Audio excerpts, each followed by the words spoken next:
My name's Laurie Clark and I joined the college in September 1996.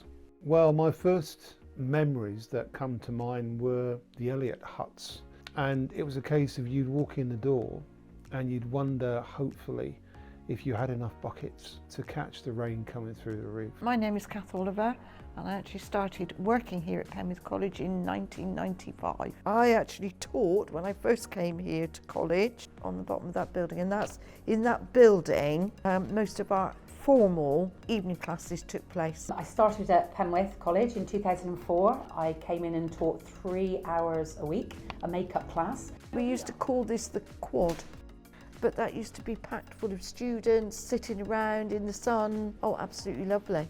And all you could smell was olive oil and vinegar instead of proper sun cream. Our main reception desk used to be over in what is now the Nan Jizzle building. In those days, there were very, very few students that had cars, very few. So it was all staff. On this building here, it doesn't look as though there's a gap, but there is a fair gap between here and here, these two buildings. And we used to abseil, get students to abseil off of this, mainly public services, but some sport guys used to do it, just to get the idea of abseiling.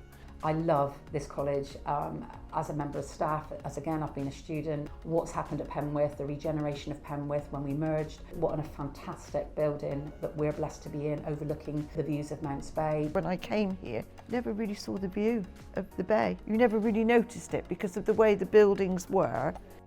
What a fantastic facility we've now got, haven't we? That is absolutely awesome.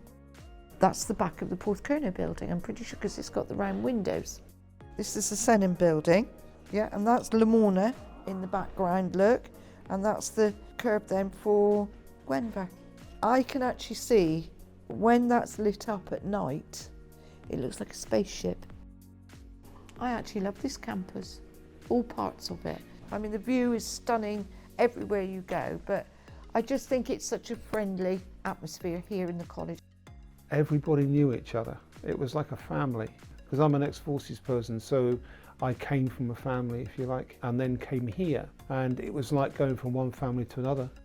And I think for me, my main focus has always been for the students, and without supporting them and encouraging them, we would not have a college here. I had 3 students on level 2 last year that couldn't swim, but we kayaked, we stood up paddle boarding, we Canadian canoed, and they did a kayak expedition from Rock to Wadebridge, 4 miles. They thoroughly enjoyed it, but they got over that fear of the water.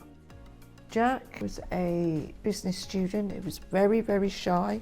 Jack left here, moved away. He came to visit the current business studies student, and he's done fantastically well. But do you know what was one of the nicest things?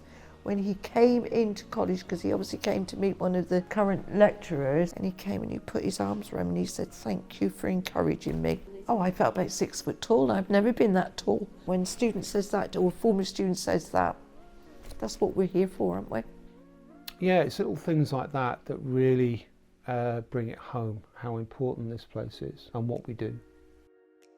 When the Queen Elizabeth, the new aircraft carrier, when it was commissioned and it first sailed, there was 2 ex-students on that. There was a Royal Marine and there was an aircraft engineer on that boat, and that is quite a thing to say from little old Penwith College in Penzance. 2 ex-students, ex-public service, actually working and protecting and on that ship's crew.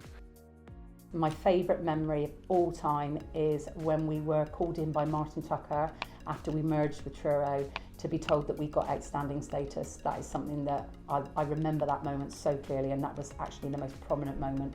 And I do remember crying because it was so amazing, because I know how much work everybody put in and just working as a team to get the job done, and it was just an amazing memory sitting in the lecture theatre and being told that. Next 30 years, I can see it going from strength to strength. The hair, beauty and hospitality sector now, it's so exciting, and I'm just thrilled to be part of that. Amazing things are coming. I predict that. You heard it here first.